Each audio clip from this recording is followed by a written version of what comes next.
Jadi kalau kita lihat Bro Tim ini kan bergeraknya di bidang investasi. Iya, Jadi kalau hari ini katanya kripto ini udah mulai naik lagi setelah iya. turun drastis. Jadi hari ini aku harus beli atau jual nih? Kalau untuk Mas Atta sendiri ya, Iya. menurut saya itu fokus, Mas. Jadi maksudnya apa? Mas Atta yang terbaik di bidangnya adalah konten, ya kan? Oke, Kalau saya jadi Mas Atta ya saya pasti fokus di bisnisnya, yaitu konten gitu. I see. Kripto itu baik untuk sebagai aset diversifikasi. Cuman kalau misalnya orang jagonya memang konten, saya akan lebih fokus untuk bikin tim yang lebih bagus lagi, fokus bikin studio mungkin yang lebih bagus lagi. Investasinya pasti di kontennya dulu, Oke. baru merambah. Nah merambah ini kan nggak cuman kripto, karena kripto kan yang paling agresif. Ada dari paling konservatif, yang misalnya deposito dan lain-lain, itu kan konservatif tuh. Ada juga yang mungkin moderat contohnya mungkin emas atau mungkin saham Iya, iya. Indonesia gitu. Cuman kayaknya Mas Atta kayaknya dari profilnya lebih suka emas nih kayaknya Kok biasanya. tahu nih? Berarti gue bakal dihujat nih Kelihatannya. sama lu dong kalau gua emas. Enggak, karena emas bagus. Oh, Mas bagus. Kalau Oh, menurut saya alhamdulillah. Ini gue dipuji nih akhirnya.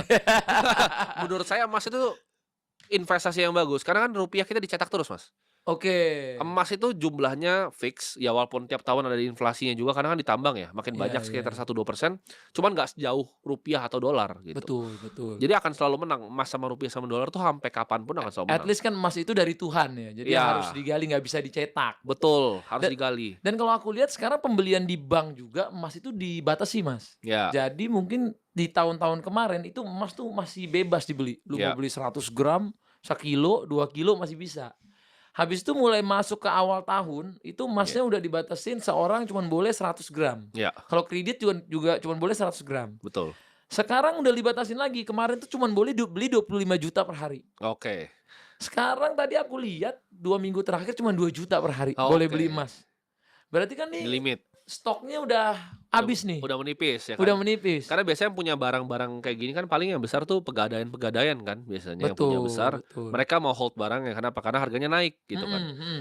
Contohnya kan kemarin juga kayak partner gue satu ada Andrew pernah kesini ya. Pernah, Dia pernah. juga dia bikin bisnis tuh pintar sekali tuh. Di saat Wah, lagi itu naik pinter, tuh. itu Dia pinter. bikin emas. Jadi emasnya orang sama dia dibeliin. Jadi sebenarnya itu bisnisnya buat ngebeliin emasnya orang. Betul. Jadi orang ngasih emas ke dia sama dia antara dilebur atau kalau yang biasanya Antam-Antam atau UBS ya disimpan sama dia. Karena dia Mmm, akan hold doang sama dia nggak dijual tuh Antam-Antamnya. Karena buat simpen duit aja. iya dikasih dengan spread yang lebih murah dikasih ke dia gitu kan. Karena nggak ada detail apanya ya, garansi dan Betul, lain-lainnya. betul.